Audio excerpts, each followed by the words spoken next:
Now let's dive deep into the big LGBTQ story for today. I'm Glenn Weinzimmer, and let's queer up lesbians and queer women. History is made as Sports Illustrated swimsuit issue cover will be out Asian lesbian Lauren Chan. Sports Illustrated has made history with this year's Swimsuit Edition, which was released on May 13th. As is tradition, the special edition magazine was released with 4 different covers.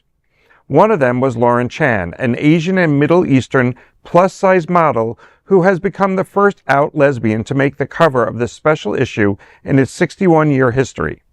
In an interview with People magazine, Chan said, quote, "My whole career has been based on representation and inclusion. Although my career has taken different forms, the same North Star has been followed, and that is to represent people like me who have felt marginalized and left out, to have them feel not just included, but celebrated," end quote.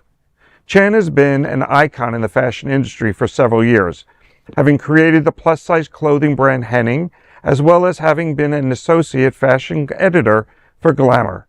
She was also on the 2nd season of the Traitors Canada.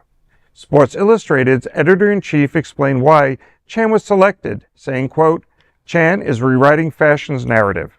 As a model, activist, and entrepreneur, her why is about making people think of beauty in a way that's inclusive, genuine, and empowering. As a writer, she challenges the industry's narrow standards, offering a new vision where all bodies and stories are celebrated." She's pretty iconic. She's always stood up for LGBT rights. She has been working for Glamor magazine behind the scenes for ages. She's been in the magazine, but just not on the cover, I think 3 times. So she's, kudos to Glamor magazine for finding a place for someone who is creative, who's outspoken, who stands up for the other community while still being accepted in a magazine that's pretty cisgender, like it's a straight magazine, Sports Illustrated cover speaks to men all across the country, and they look forward to that edition. So, I think it's great. I think that she's a Canadian model. She's been a fashion editor. She's got everything going for her, and she's a good representation for our community. To her benefit, she fits in. Where so many other people that are trans may not fit in as easily. So there's that part of the narrative where you can say, is that fair to represent when not everyone is as fortunate as she is? But kudos to her for being out there and being inclusive, and showing body positive images of someone who is of a plus size, and creating her own thing. So she's absolutely gorgeous. Like, let me tell you, and not only that, but you could also tell that her spirit is also very beautiful as well. And I really am also happy about the representation of queer Middle Eastern women, because a lot of people unfortunately have a lot of discrimination against this population, thinking oh, they're not queer. There's no such thing as a queer Middle Eastern person, but there's lots of queer Middle Eastern people. And talk about wearing a cover. Yeah. Because the Middle East, and so many of them wear the traditional garb where you don't see anything but their eyes. So being your true, authentic self, regardless of who you are, as a Middle Eastern woman, is hard to show. Whether you're educated, whether you're creative, whether you're just a homebody, and an LGBTQ type person, it's hard to find, I would think, to find people like yourself, because you truly are wearing a cover that a lot of us wear every day to fit in, to succeed in business. I think we all change we're chameleons based on where we are. So yeah. I definitely, first of all, I think that she is really beautiful. And second of all, if that's plus size, then what is standard size?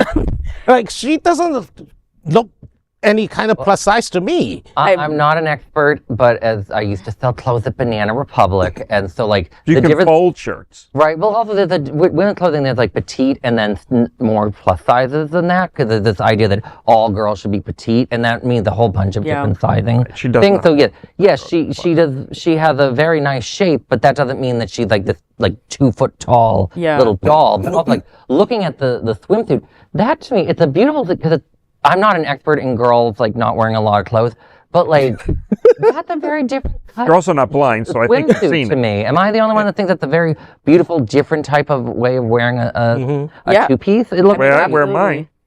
Oh, no, mine. okay. Just And Yeah, and the conversation just got derailed. Yeah, no, I completely agree with what you were saying, to be honest, because like it kind of reminds me of like, I don't know if you ever seen like that God, what's her name, the one that did America's Top Model? Tanya, what? I don't know. Tyra Banks.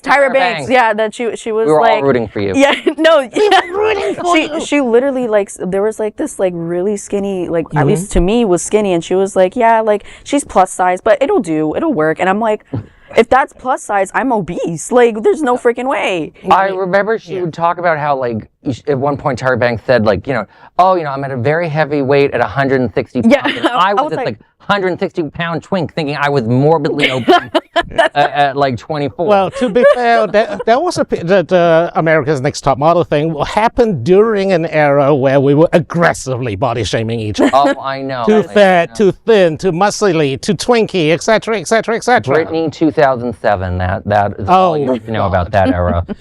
All right, and that is a big LGBTQ story for today. There is no other queer nonprofit media platform like this in the entire world. Support our LGBTQ stories by subscribing and sharing Queer News Tonight.